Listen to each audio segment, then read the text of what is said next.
In the dust-choked silence of the Nevada desert, beneath mountains carved with secrets, a man claims to have touched something not built by human hands, a cold metal hull that hummed with invisible power, a field that bent light and gravity, as if reality itself were pliable. Guards with trembling hands watched as he ran his fingers along the edge of a craft that should not exist. The moment he did, everything changed. From that day, whispers spread through the dry wind about 9 ships hidden in hangars, about technology that could fold space and time, about a government struggling to keep the impossible contained. Some dismissed it as fantasy, others risked everything to prove it true. What followed was obsession, fear, and an avalanche of accusations that blurred the line between discovery and delusion. Decades later, the echoes still linger, grainy tapes lost in old archives, flashes of light over the desert sky, and testimonies from men who swore they saw what science refuses to name. Behind every claim lies a fracture between belief and evidence, between the search for truth and the hunger for wonder. Because somewhere between hoax and revelation, between government silence and cosmic mystery, lies a story that refuses to die. And tonight, we open that door once more to explore the claims, the science, and the shadows of what might really be hidden out there, beyond the mountains of Nevada. The moment Joe Rogan realized UFOs might be real. In this conversation, Joe Rogan sits across from physicist Brian Keating, a man who's spent his life peering into the cosmos for evidence of life beyond Earth. What begins as a calm discussion about Mars, meteors, and the Drake equation soon spirals into something deeper. Rogan confesses that UFOs never frightened him, not until he learned how close they might already be. It's a moment where science meets fear, and logic begins to crack under the weight of possibility. No possibility for alien life in the universe? Have you ever heard of the Drake equation? Yes. Yeah. So the Drake equation is essentially a parameterization of our ignorance about certain things in the universe, and we've kind of checked off 7 of the terms and the 8 terms of the Drake equation thanks to new technology, thanks to new telescopes. How many stars have planets around them? How many total? But there's a couple terms in there: the lifetime of a civilization, and a certain fraction of how much that civilization can dedicate its energy or what have you towards broadcasting its presence, right?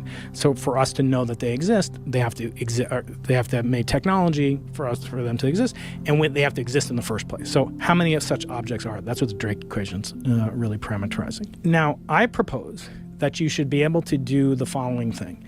If there's life in the universe, just life, slime mold, I don't care what it is, okay, you should be able to set limits on it in the following sense. What I'm going to do is do a reductio ad absurdum. I'm going to motivate, hopefully I can't prove, but I'm going to motivate the illogic of suspecting that they're extraterrestrial intelligence civilization. Okay, here it goes. Let me just tell you, my colleagues discovered that there's a planet, and it's around a star that's just like our sun. And it's next to another planet, and that planet's full of life. And the other planet's almost identical to that planet. It's almost the same size. It has a day the same age, the same length as the day of the planet that has just rotten with life. It's crawling with Kardashians and slime molds and whatever, right? Okay. So it's out there. Just like us. Yeah. And I said to you, Joe, what do you think the odds are that those 2 neighboring planets there's no reason physically they shouldn't both be identical? What are the odds that the other one should not have life? What would you say? With the same environment? The same solar system environment, same properties. Rocky planet, had liquid water. It has an atmosphere. It has a magnetic field. Has all sorts of things. I would think it would be more likely that it would have life. Very likely. It would be extremely likely. Okay, now let me tell you that planet exists. It's called Mars, and I brought you a piece of it here, okay? Oh. This is a fragment. Okay, so this goes in order of expense, okay? So these things I give away. That big meteorite is a present for you. Thank you. This is a piece of Mars. This I only give to you. I don't have one for Jamie. That's an actual piece of Mars. That's an actual piece of Mars. So from an asteroid? So what happened was the Earth gets hit by meteors, right, all the time, and but so do all the other planets. Sometimes some of that material from Mars gets impacted. Imagine something that big that Jamie showed before slamming into. It's going to eject it from the surface of Mars. That's going to orbit in the clouds of Mars. Eventually going to get outside the atmosphere of Mars if the impact is great enough, carrying some of the debris, the surface, the crust of Mars, etc. And that will then percolate throughout the solar system for tens of millions of years, perhaps, until the Earth smashes into it and it lands. In this case, it landed in Africa. That was recovered from Africa. That little third of a gram is a slice off a bigger chunk, okay? And not only does that piece of Mars doesn't have any signature of life on it, and we've been to Mars, we've stuck probes into Mars, we have a freaking helicopter flying around on Mars right now. It's insane. We don't see anything. Now, that doesn't mean that life didn't exist there before. It doesn't mean that if we don't fly into a lava cave, there won't be. But does it not say something? This is called panspermia. It's something that sounds dirty, but it's not right. I know the term. Yeah. So we exchange material. And actually, Sir Fred Hoyle, the guy who came up with the idea for the name The Big Bang, he actually believed in the steady state model. He believed that's how life was seeded on Earth. The fact is that we've been exchanging material for literally billions of years, from when the Earth was, just bacteria and Mars was flowing with water. We know Mars was rich with water.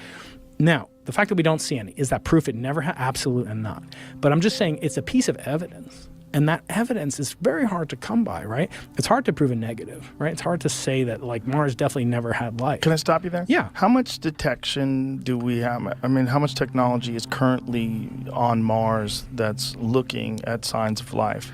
There have been probes since, Viking and so forth. How many of them are capable of detecting signs of life other than, like, physical All of them things? have had some capability for precursors to life. In other words, some have been able to detect water. Some have had spectrometers that could detect gases. Right, carbon so like dioxide. how many of them are landed?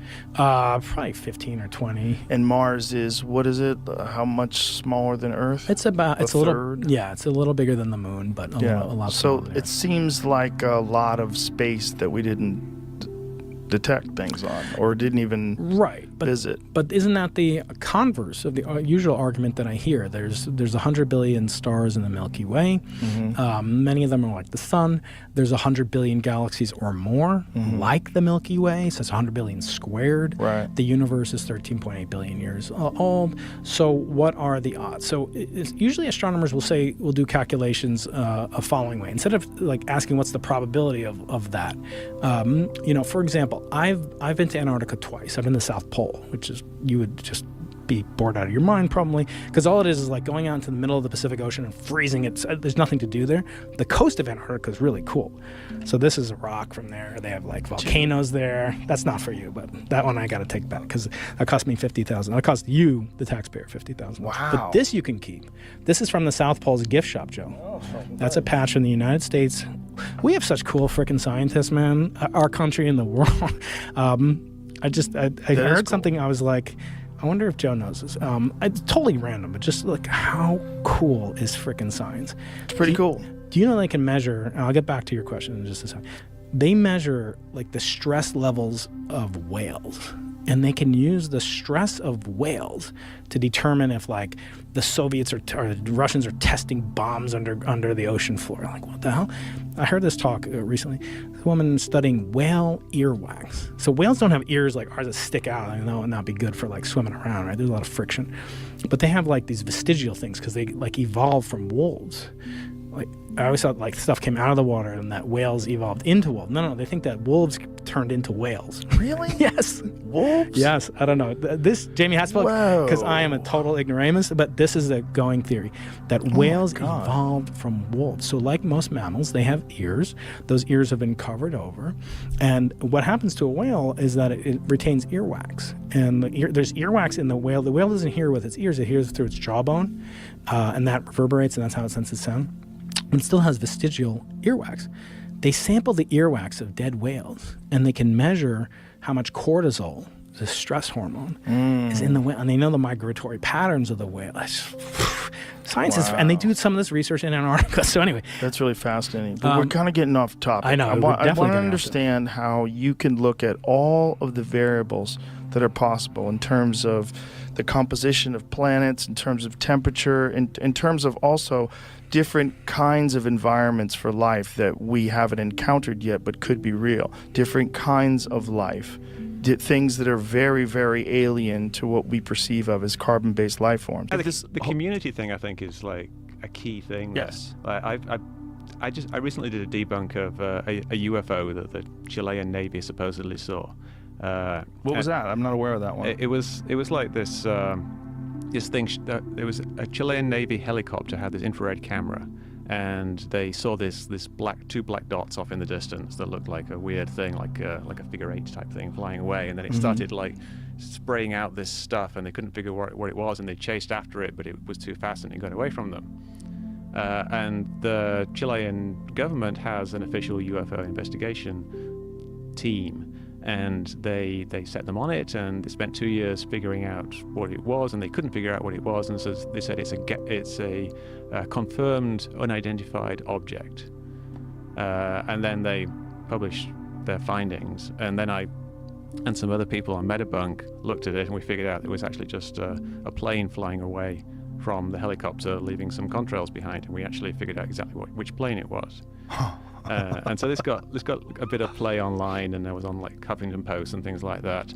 And some UFO enthusiasts started talking to me, and I joined their groups, and I joined a few of the groups, and then I found myself in this kind of weird corner of the internet where everybody believes in UFOs unquestioningly, and they're always putting up these photographs of things, and people are like, "Oh, great capture, dude," and it's just something like a street light or something.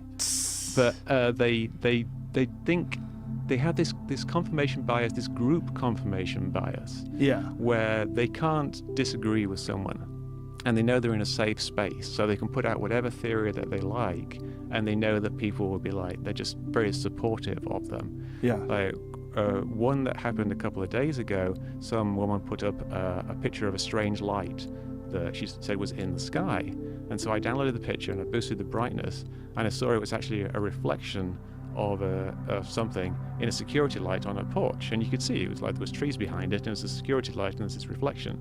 So I posted that, and then I started getting called like a shill for pointing this out. There's a couple of people who like said, "Oh yeah, it's just this light," but other people were like, "What the heck? Why don't you believe me? Why are you like invalidating my claims?" Right. And so they want to have these kind of little walled gardens where everybody believes the same thing. That's a good way to put it.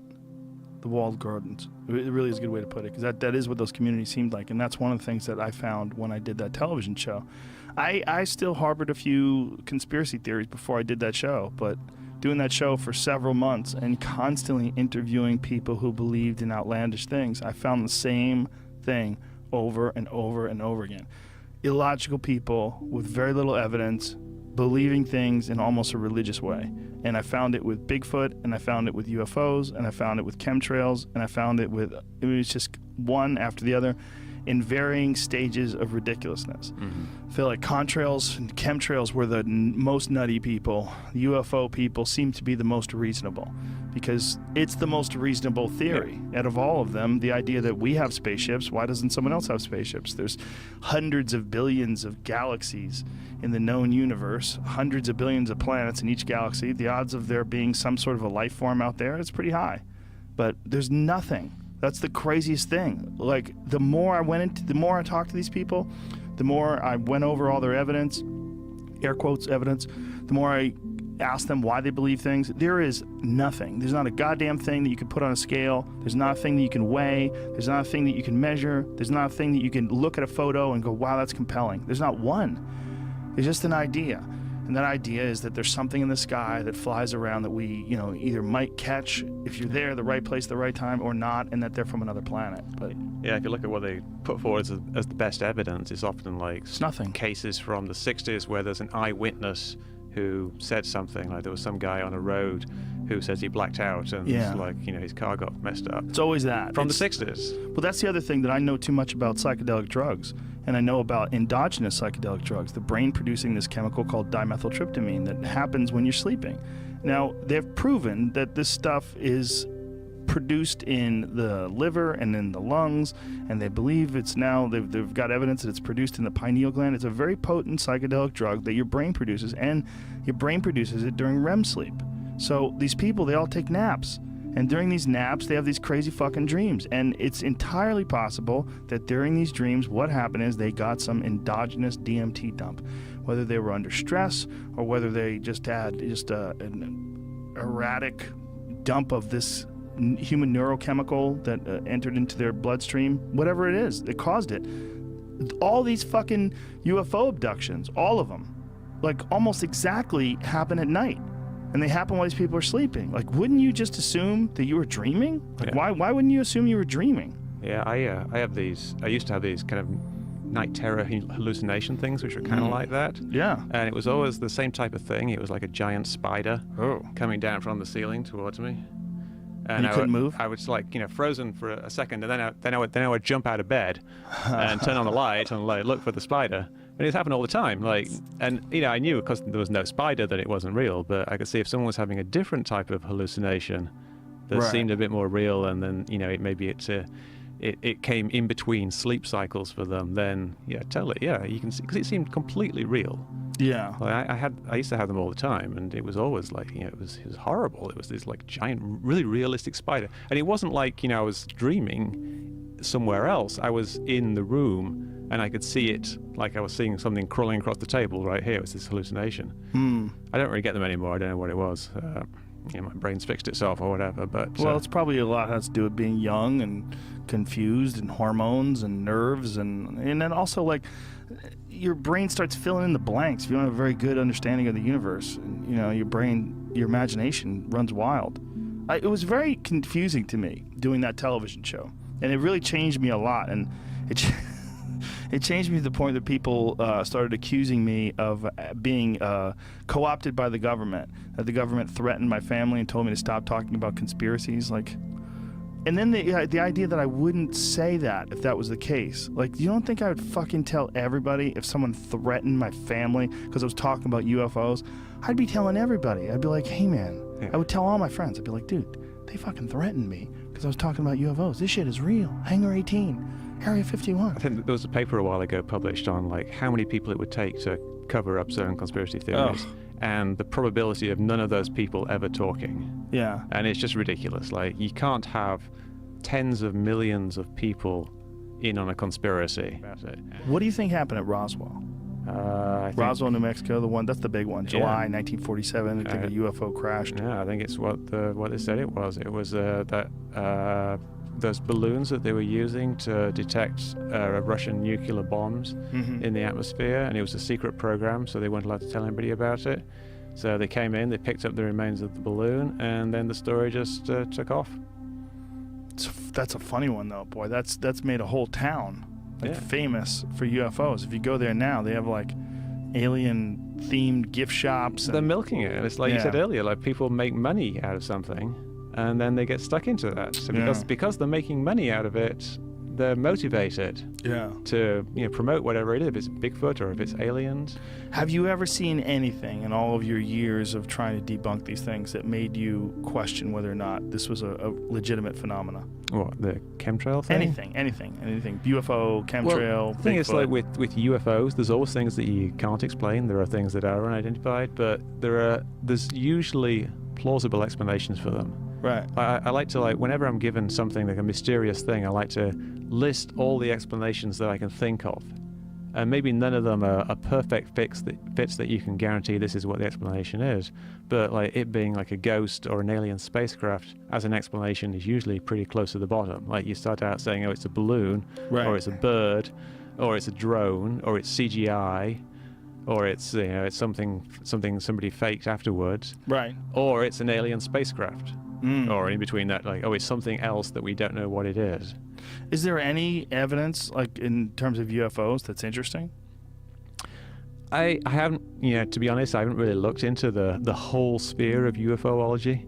I know a lot of people have, but just looking at the quality of the best cases they put forward, like I mentioned earlier, like, some guy in 1964, like, got his car beat up on a road. Right.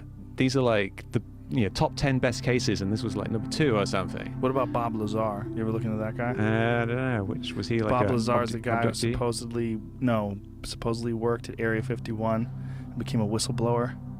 No, I haven't. But a lot of it's something you see in the 9/11 community and in the chemtrail community is people kind of becoming celebrities. Yeah.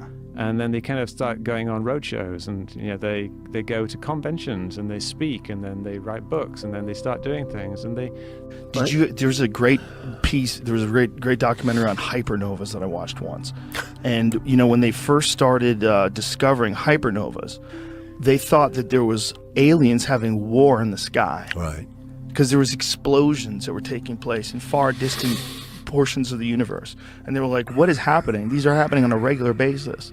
And then they realized that these are hypernovas. Right. Yeah, they destroy solar systems. They destroy everything. Like it's an immense explosion of power that's beyond our comprehension, and it's happening all the time. Do you believe in extraterrestrial life? Yes, Yeah. 100%. 100%. Yeah, I just don't know if it's here. I don't know if it's visited, but just the vastness of the universe itself, and if you believe in the concept of infinity, that means the possibilities of this happening exactly the way we are also infinite. Yeah. It's infinity. It's really hard to put it in your head because it doesn't make sense. But the true infinity would mean that everything that you've ever done and everything that I've ever done and everything we've ever said and every piece of paper you ever put down, all that has happened an infinite number of times in the universe, in some other place. That's how crazy, and every other variable in between. That's how crazy infinity is. So I think that if we imagine that we're the only ones, that seems silly. Yeah. It just doesn't even make sense. It's kind of like nuclear power. Because you talk about nuclear power to people and go, "Way, nuclear bombs, nuclear bad. Nuclear is dangerous. Nuclear is dangerous."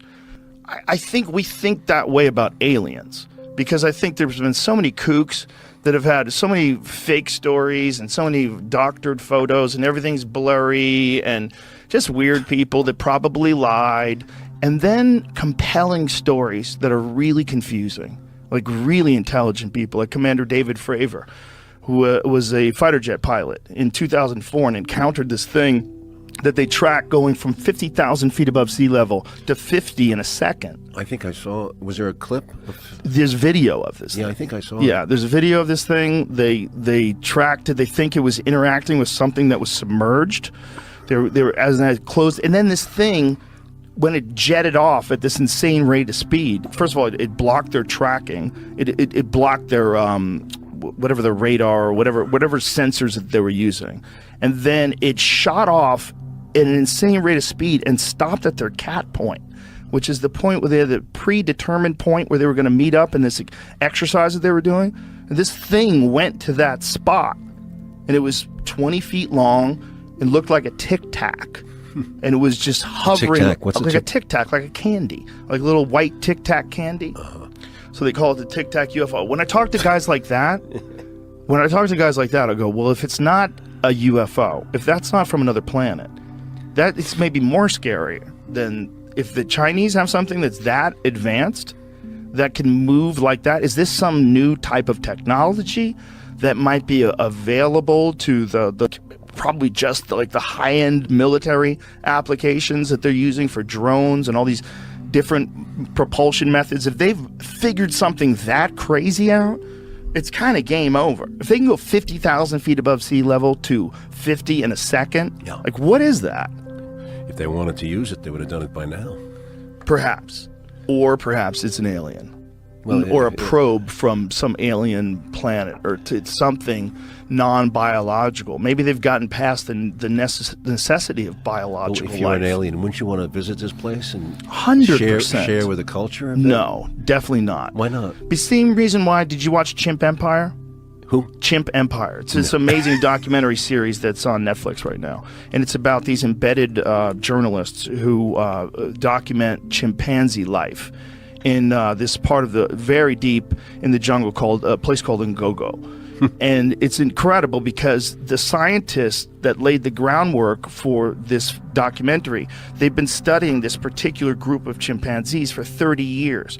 So the chimpanzees have become completely fine with them being around.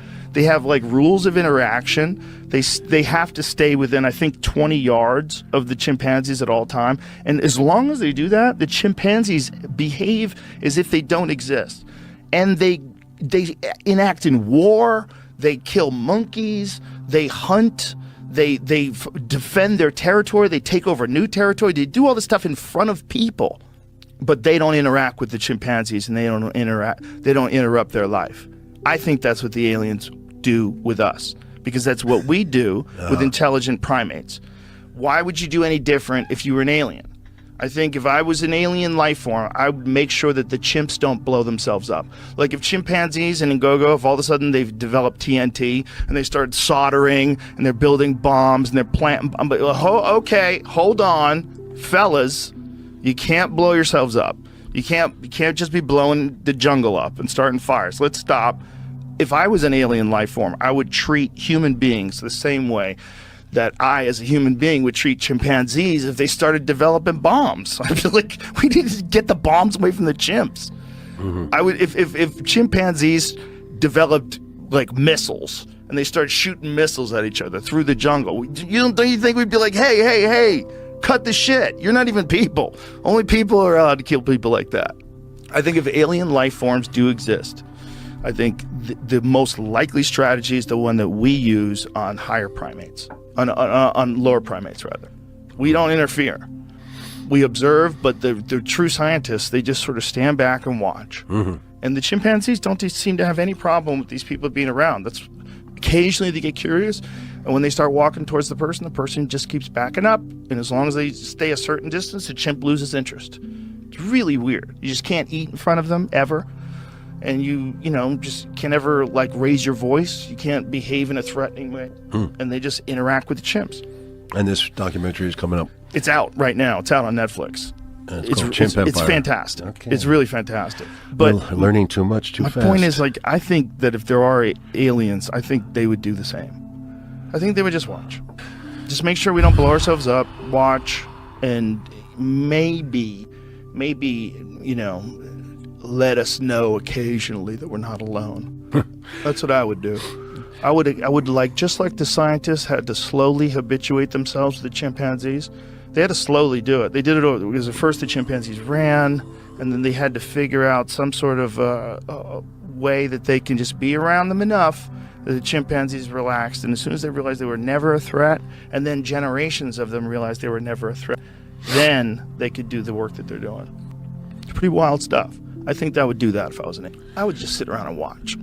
Well, that's why people have dogs and cats. I love cats are great. They watch us, Yeah, sure. I think it is an alien form, isn't it? A cat? Oh yeah, sure. So are dogs. Wolves. Yeah. Wolves are. I mean, what a bizarre alien life form. Degree. I mean, a goldfish, for that matter, is an alien form. What Joe Rogan and Brian Keating touched on here is one of the most fascinating paradoxes in modern science: the Fermi paradox. Statistically, alien life should be everywhere. Yet despite billions of galaxies and trillions of planets, we've found nothing we can hold in our hands. No trace of a living cell, no signal from the stars. Keating's example of Mars drives that home. Mars is Earth's twin in so many ways. Same sun, same day length, a history of water, even a magnetic field once strong enough to protect life. Yet every rock we've brought back, every probe we've sent, tells the same silent story: no life. The odds say it should be there, but the evidence says it's not. Then Rogan's mind turns toward human experience, the UFOs, the abduction stories, the things we see in the night. His point about endogenous DMT is scientifically grounded. The human brain can indeed produce dimethyltryptamine, a powerful hallucinogen that floods the mind during REM sleep and near-death states. Many alien encounters share striking parallels with sleep paralysis, where the body is frozen but the brain remains half awake, weaving vivid hallucinations that feel absolutely real. And yet, the unsettling truth remains. Official radar footage, military pilots, and unexplained aerial objects continue to surface. The Tic Tac UFO, the craft that seemed to fall from 50,000 feet to sea level in 1 second, remains one of the most compelling modern mysteries. The laws of known physics can't explain that motion, at least not yet. What's real is that our universe is vast enough for life to exist 1,000 times over. What's false is the certainty that it's already here, whispering through the clouds. But somewhere between the hallucination of the mind and the silence of space, something continues to move, something that keeps even the skeptics awake at night. Inside Area 51, the scientist who touched the UFO. In the late 1980s, a quiet physicist named Bob Lazar claimed he had seen something no human was ever supposed to see. A craft not of this earth, hidden deep within the Nevada desert. When Joe Rogan sat down with Lazar, investigative journalist George Knapp, and filmmaker Jeremy Corbell, the room felt like the inside of a secret archive, dusty, electric, and half unbelievable. Lazar described the first time he entered a hangar at a base known as S4 near Area 51. Inside was a disc, smooth, metallic, silent, and according to him, it wasn't built by any government on this planet. What he said next would become one of the most enduring UFO legends in American history. Things get weird. When did you realize, like at what point in time did you say, hey, this is not normal work? Like, this doesn't even seem like it's from this planet. The first inkling I had was when I came in. There's this facility that is at S4. It's in the side of a mountain. And normally we had pulled in with the bus and gone around the front through a normal double door. This time that I went in, there were hangar doors open. I went in through the hangar door, and in the hangar door was the disc, the flying saucer that I worked on. I saw it sitting there, and we walked by it. It had a little American flag stuck on the side, and I thought, oh my God, this finally explains all the flying saucer stories. This is just an advanced fighter, and this is fucking hilarious. Right. So I went by, I slid my hand alongside it. I got reprimanded immediately for touching the thing. And there was a guy, an armed guard, that followed us in and just said, keep your eyes forward and your hands at your side and just walk in the door. So that was the first time I had seen anything that was weird. It was sometime later that I was introduced to my lab partner, Barry. And we had some of the subcomponents of the craft in the lab. And Barry was very anxious to get a new lab partner. So he was very talkative and couldn't wait to show me different things. And it was in the demonstration of the reactor working where it caught my attention to where this is technology that doesn't even exist. So, I mean, that was the first time I knew that this is really something different. What was it? What was it? What was it about this reactor that made you think that it didn't exist technologically? Well, it was I actually have to back up because there were some briefings that I read before that certainly gave me the impression that this was going to be a weird job, but this was the first hands-on thing. This was a small reactor about the size of a hemisphere, about the size of a basketball, on a metal plate, and when it was running, it produced a gravitational field of its own. Now, this is something that we can't do. We can't produce any gravity. The only way we get gravity is from large quantities of mass. But there's no machine we can have that turns on that makes gravity. Like, you can turn on an electromagnet and it makes a magnetic field. We can't make a gravitational field. Anyway, this device was producing that. And Barry said, almost like he was bragging, go ahead, try and touch the sphere. And I couldn't. It pushed my hands away, just like two like poles of a magnet. So that was... so like when you take two magnets and you try to press them together and they push against each other? Yeah, that kind of cushion feeling, but you can't get them together. The closer you put them, the more they push. But and you felt that physically with your my hand? Yeah, now there's nothing that does that. And that immediately caught my attention going, wow, this is something else. How did they turn it on? The reactor? Yeah. The reactor can be turned on or turned off in a lot of different ways. The way Barry showed me it, the hemisphere is removed. There's a small tower in the middle. When you put the hemisphere on, the reactor activates. the reactor shuts down, it's load sensing. So if there's no load on the reactor at all, it shuts down. When there's a load present on it, it starts up again. Load meaning? You can consider it an electrical load. So although it doesn't necessarily operate electrically, there's no wiring that connects any of the subcomponents together whatsoever. They just have to be in the immediate vicinity. I think this is a problem that they've had for a long time. And, I was replacing somebody that Barry worked with prior to me, and I think there was some horrific accident that I didn't have a whole lot of information on, but, Barry alluded to that. A horrific accident, like where someone died, or? Yeah, where somebody died. Because they were trying to tamper with things or figure out how something worked? Yeah, the reactor in particular. But yet he let you touch it. Yeah, I think what they were trying to do was cut into one. Oh, now Jesus. they had more than one there, and that was supposedly there was an unannounced nuclear test, and that's what it was. At the time, remember, they were still doing underground nuclear tests at the test site. But from what I understand, according to Barry, there was an attempt made. Now, this must have been a pretty desperate attempt because it's not a very scientific process to analyze something that way. But it looked like they used a plasma cutter or something like that to cut into an operating reactor. How many of these things did they have? They had nine craft altogether. I only got hands-on with one of them, so I can't really say what how the others operated. Did you see the other ones? Yeah. At one time, and only one time, the bay doors between the hangars were all open, and I could see all the way through. And were they all exactly the same? No, they were all different. Different shapes? Yeah. But they were all from somewhere else? Yeah, absolutely. And I showed it, and I had it in the background in one of our stories, just sort of an inside joke. It's sitting in there. But Bob used to keep it in front of a particle accelerator that he had built at his home. Every non-scientist builds a particle accelerator in their home, and he had it there when he thought he was going to be killed. It was sort of a defense mechanism for him. He had it right in front. All he had to do is flip a switch, and he thought it could explode. I think he meant to scare people from coming in and trying to take him out. But this cloud chamber test was the only time I think he ever took it out of this thing. And I got there right as the experiment ended, where they had this little chamber and it bent light. Now they showed me the video. I don't pretend to be a scientist. I don't try to be an expert on things I really don't know. But it looked to me like light was bending in this experiment, which shouldn't be able to do. It's like a laser that bent. I've seen some of this. Jeremy has a little piece of it. I was able to find, man, this was a search. So George, from day one, Do you have it right now? That video?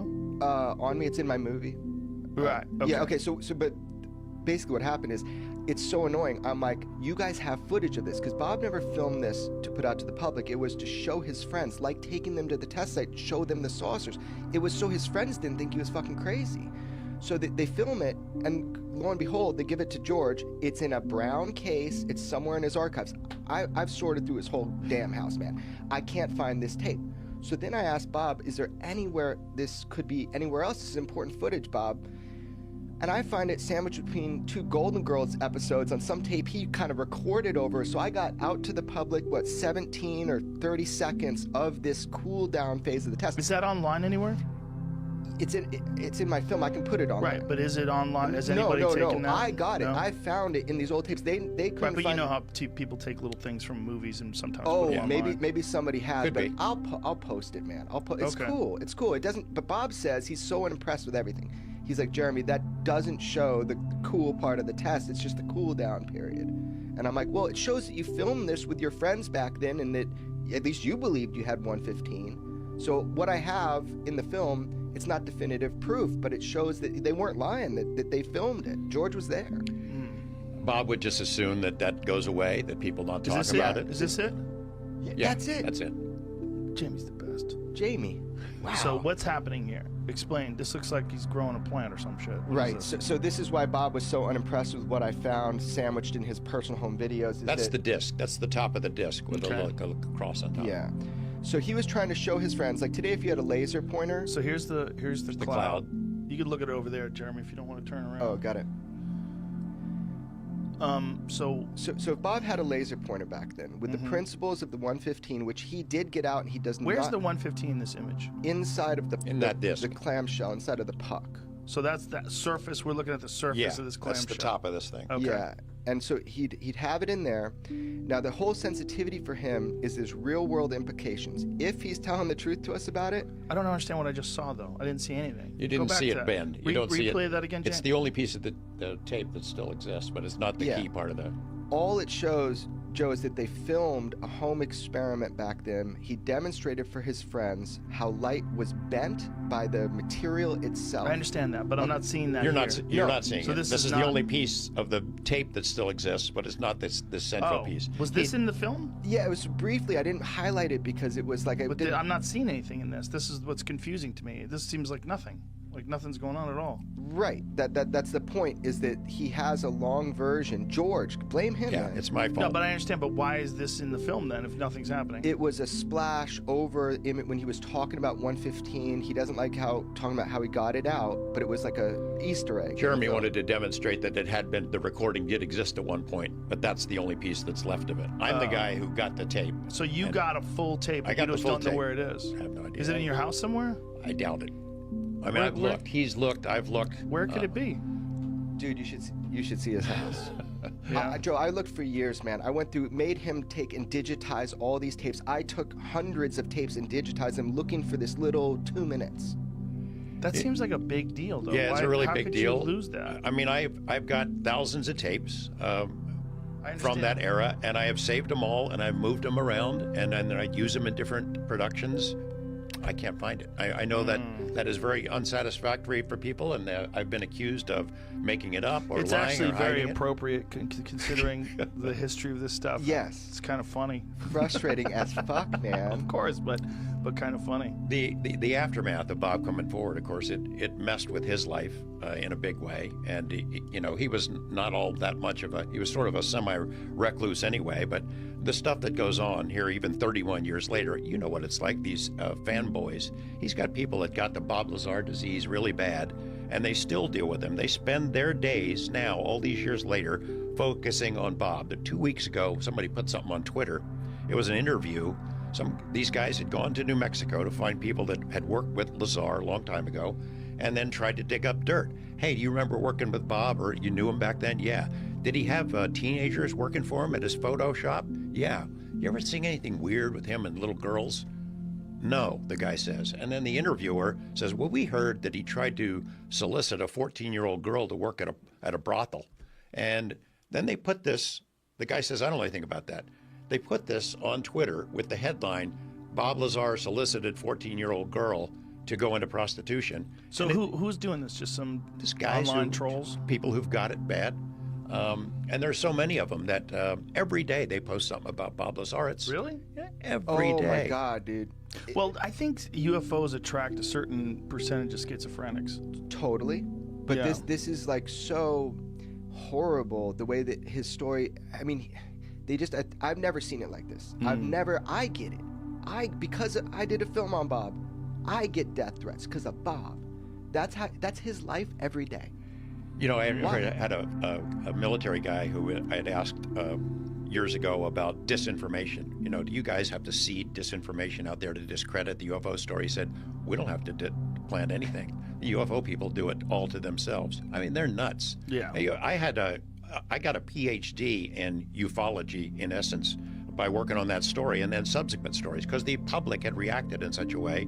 All right, I'm going to stick with it. But what you run into in the topic, it's no wonder that you've gone back and forth on it. So have I. Yeah. Questioning whether, is this a good use of my time? Because there's so many of them that are absolutely nuts and psychopaths, and they make stuff up and They also make a living doing it. Like Some of them. Jamie and I were watching Ancient Aliens the other day, and we were laughing. We're like, what are the qualifications of being a UFO researcher?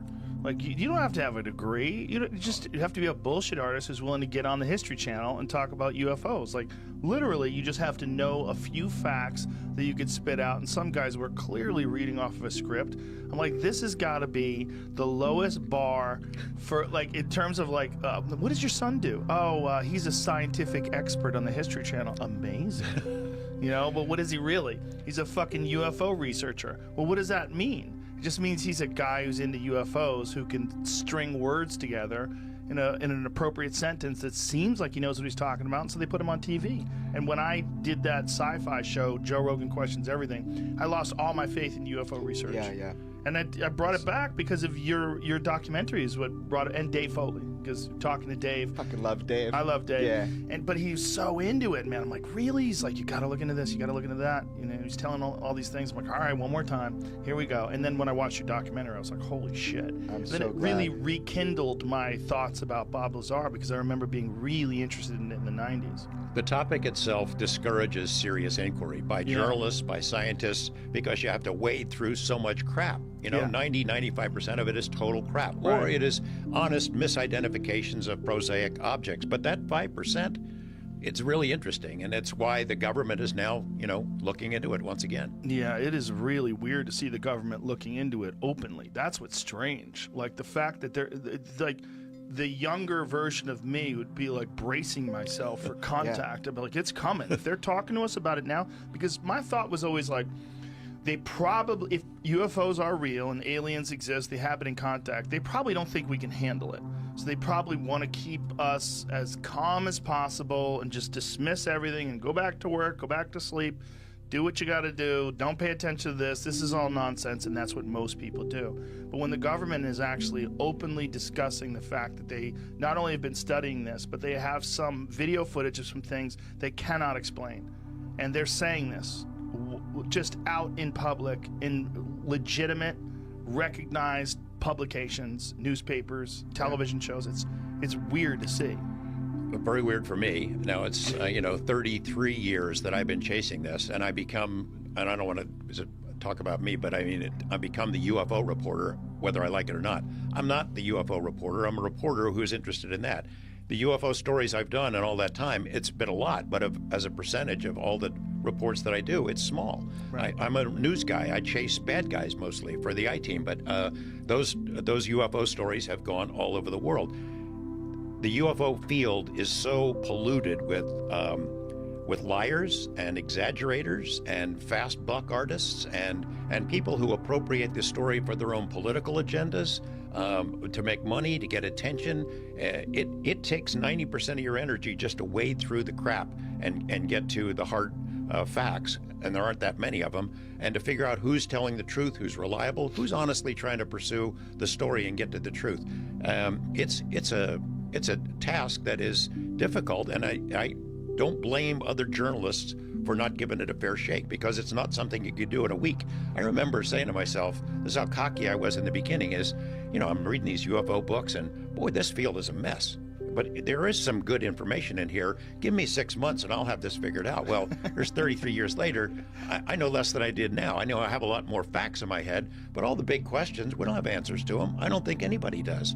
Who they are, where they're from, why they're here, what their interest is in us, what the long-term agenda is. We don't know that, and I don't think anybody does. I've gone pretty far high up the food chain. As a career journalist, what did it feel like to you when you started seeing the government actually coming out and saying, we are trying to investigate these reports, we know that there is something to them, these are real claims by real pilots, real scientists have reviewed these things, and they find them troubling?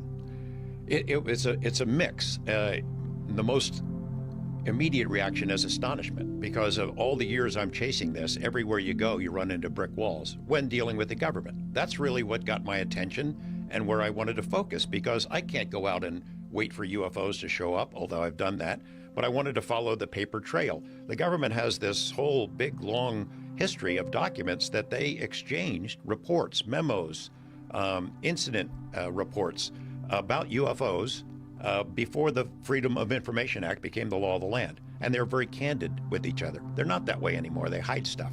But back in those days, they were candid that this is from somewhere else. This is real. It's not fictitious. We need to look into this. We got to make sure it's not Russians or Chinese.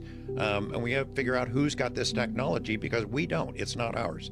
And then, of course, when Freedom of Information Act became the law of the land, all these agencies that had lied about it, nope, we don't have any UFO reports, have to cough up thousands and thousands of pages. They have absolutely stonewalled this and lied to the public for a long time. So to finally see them admit, yes, we're taking it seriously, which I have known all along. Of course they have to study this. Unknown craft float over our nuclear missile bases, disarm the missiles. We have fighter jets go after them. They leave them in the dust. They can fly circles around our best technology. They mess with nuclear power plants, nuclear weapons, nuclear facilities like Los Alamos. It is a national security issue, and they have been paying attention to it. They just haven't been telling us. So for the New York Times to come out in December 2017 and say, yeah, there was a program, and yeah, they've been looking at UFOs. Oh, by the way, it's all done now. It's still a mixture of lies and some glimpses of truth. But I never thought I would see this in my lifetime. I never thought I'd see this much progress. The last 2.5 years has been the most astonishing time in the history of this subject. And I'll tell you, Joe, there is stuff bubbling right under the surface now that is going to rock our world, I think, in the next year or so. Did you see Trump on TV being interviewed by his son? Yeah. It was kind of hilarious. Yeah. There's very interesting things. Very, very interesting. We're going to open Roswell. We're going to open Roswell. I think what? he meant Area 51. Yeah, well, he's barely paying attention. I think he has been briefed. Yeah. I think he has been briefed more than once. You know, I think because he watches Tucker Carlson, and Tucker's got UFO people on there once a month. Does he? Yeah, he's had for the last year, he's had UFO people once a month or so. Lou Elizondo and Chris Mellon and people like that. And I thought that would, if anything, that would get Trump's attention, because you know that's what he pays attention to. Right. That's hilarious. These stories about UFOs over nuclear bases and weapons facilities and things along those lines, has that been substantiated? Oh, yeah. Yeah. So this happened Tell me the stories. 1975, they called it the Northern Tier case. So we have a string of bases up by the Canadian border, all the way across the U.S. from Maine to Montana, nuclear missile facilities. They were ready to go in the darkest days of the Cold War. Those missiles, ICBMs, are ready to go, aimed at Moscow and other places. And in 1975, 74 and 75, one after another, these bases were visited. They thought they were mystery helicopters or something, lights in the sky right over the missiles. In a couple of cases, they disabled the missiles. If we had gone to war, we wouldn't have had those missiles being able to fire. There are some indications that the launch control codes were interfered with. And then we scrambled jets. The military personnel had reported this up, and the things go away. We can't catch them. Whatever they were, it clearly is a threat to national security. Can I stop you for a second Yeah. there? Is there an official record of these encounters? Yes, and those documents, you can find them. The Washington Post broke the story in the 70s. They had obtained some of these documents after Freedom of Information Act came forward. And then the most recent study, BASS, OSAP, that we could talk about, they also really focused on the Northern Tier cases, and they looked up some of those guys. They found some of the nuclear missile officers and security personnel and interviewed them, and they told the story all over again. There's a guy named Robert Hastings, UFOs and nukes. Has been his specialty for the last 30 years. He wrote a book, made a film. It's chilling. Part of what has happened is it not only happened to us, the U.S., but in Russia. So once I got UFO fever and became a UFO reporter, I traveled all over the world, and one of the places I went twice was Russia. After the fall of the Soviet Union, it occurred to me that maybe we might be able to learn more from the Russians about what our government knows about UFOs than our government will ever tell us. And I met a Russian physicist who was here in the U.S. to lecture on disarmament issues at national labs. So you're working there, and while you're working there, you're under this crazy schedule. Forgive me for explaining your story, but you would get these phone calls. You would have to go to the airport at 11 p.m., and your wife started thinking that you were having an affair. Yeah, apparently so. Now, I did give my permission to have, as part of the, security clearance process, I gave written permission to have the phones monitored and things of that sort. So they weren't doing any covert stuff. They, with any Q clearance, which is civilian top secret clearance or military top secret clearance, they go talk to friends and, places you've been, make sure you're not connected to foreign countries. But, monitoring your phone is nothing unusual. However, they insisted that, you don't even talk to your loved one, to your partner, to your wife, whatever, about what's going on. So she was essentially in the dark. and didn't know the phone was being monitored. Well, part of the security clearance is that not only do you not have any connections to foreign countries and aren't a maniac, but you have to have a stable home life too. Well, she started having an affair with a flight instructor.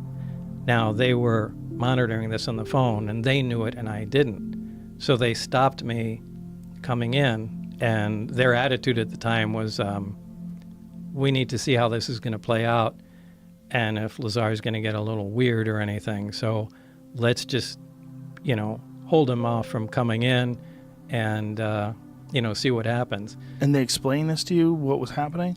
Well, after the fact, yeah, because time kind of went on, and there were guys that were following me around, and I started getting a little concerned, going, well, shit, are they booting me out of the project? And if so, they're not just going to let me hang out at home and go get a new job knowing what I know. So as time went on, I started getting a little concerned, and I took my closest friends and just kind of got together, and I said, hey, remember that job I told you about? This is what's going on. And you don't need to take my word for it.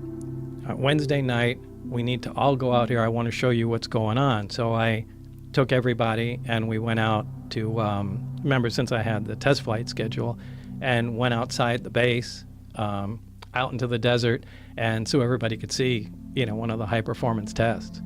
And, it left quite an imprint on everybody, so they knew I wasn't And there's videos crazy. of these tests, right? Yeah, but remember, this is in the dark in the 80s with a big monster-sized camcorder, and you got, a bright light jumping around. But, we did video of it, but there's no, by today's standards, it's... But is it's your garbage. video specifically available, the video that you took?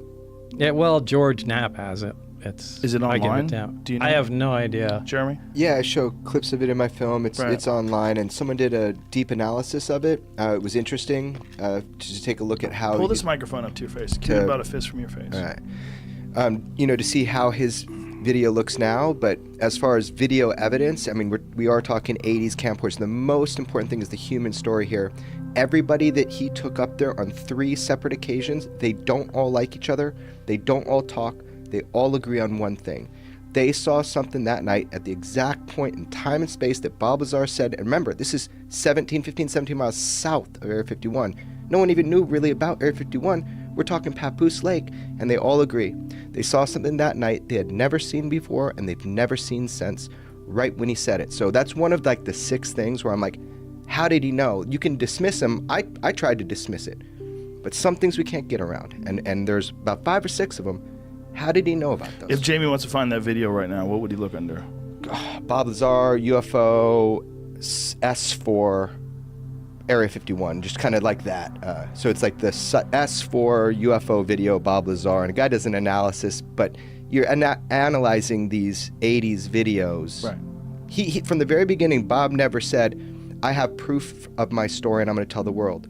He said at the very beginning, I cannot prove my story. That's not why I'm telling this. George Knapp convinced him to tell people, and he lived through it, and I didn't believe it either until I talked with George. Okay, so you filmed this test flight, one test flight, and then you get caught. Actually, it was, I think, the 3rd time, because we went out there the first time. Everybody saw it. Everybody was amazed because it did some radical maneuvers, and everybody had a lot to say about it. Maneuvers that I've seen the video. It doesn't. I don't think there's something we have now that does that. No, in terms of a human piloted craft. I don't know, obviously, with the government. No, it's impossible. Nothing can move like that. And remember, we didn't start filming from the very beginning.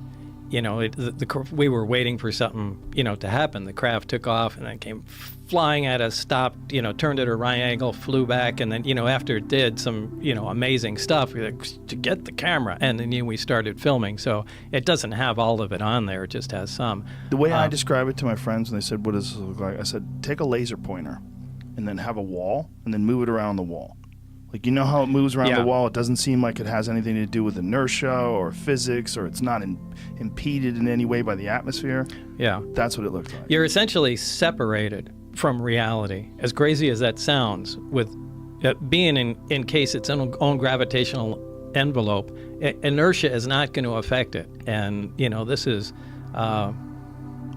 how some of those recent sightings of Commander David Fravor, I'm sure you've heard of the Tic Tac UFO. I mean, he describes exactly the thing operates exactly the way I was describing. That's why he was interested to talk to me.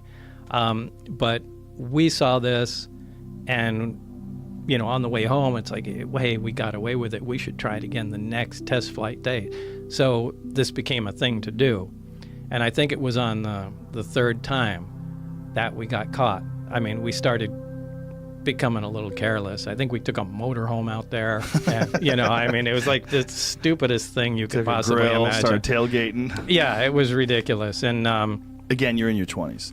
Yeah. And, what was funny was we went out there, and my friend Gene Huff and I were leaning on the front of a vehicle. And just for some reason, we just started talking shit.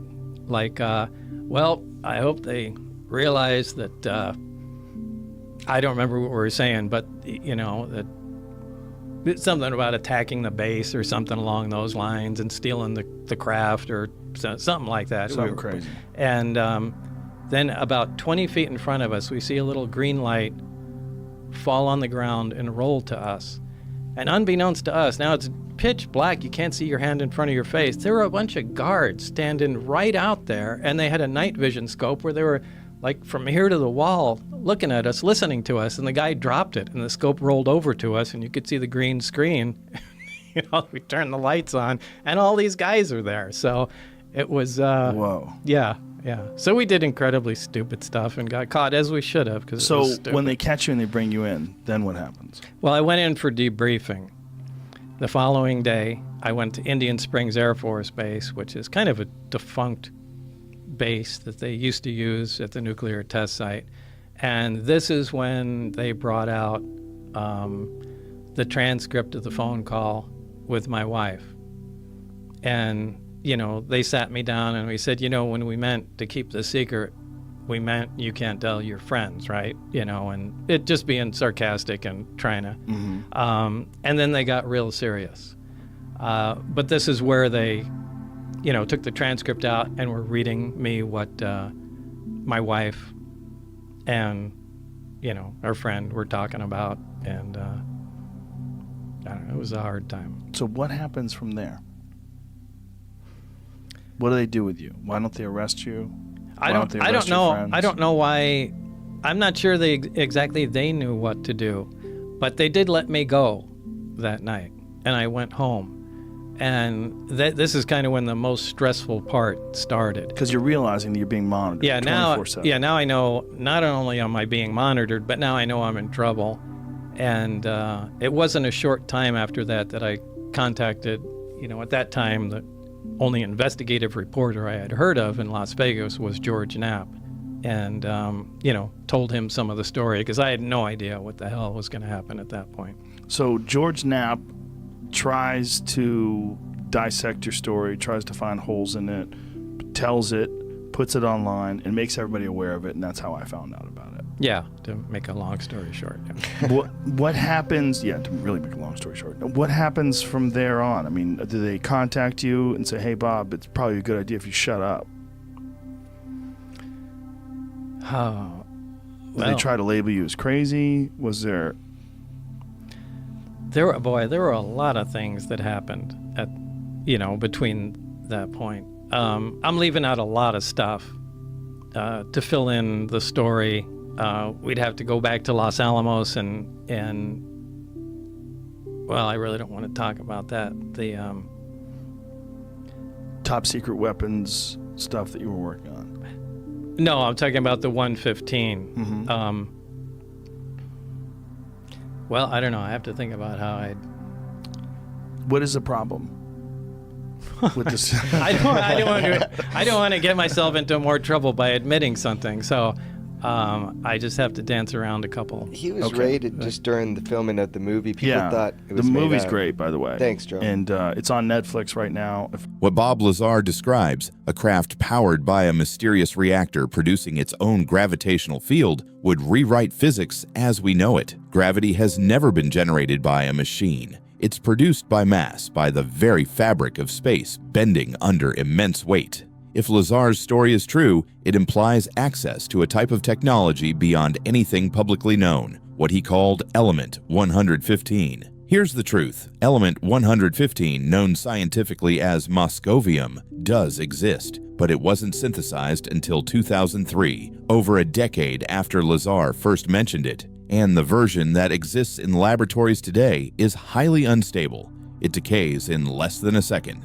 No stable isotope has ever been observed, so the element he described, one capable of bending light and warping gravity, remains theoretical at best. But Lazar's account still carries strange weight. He predicted that S4 would sit just south of Area 51, and decades later, satellite imagery revealed facilities in that exact region, matching his description. He also spoke of a reactor that powered the craft by amplifying gravity, eerily similar to how some modern physicists describe the possible effects of quantum field manipulation or warp field theory, concepts only recently explored by defense research. Yet, the missing footage, the alleged cloud chamber test showing light bending, has never been found. Tapes vanished, evidence lost, reputations destroyed. Lazar himself claims his life was dismantled after going public. Surveillance, raids, accusations. Still, the story refuses to die.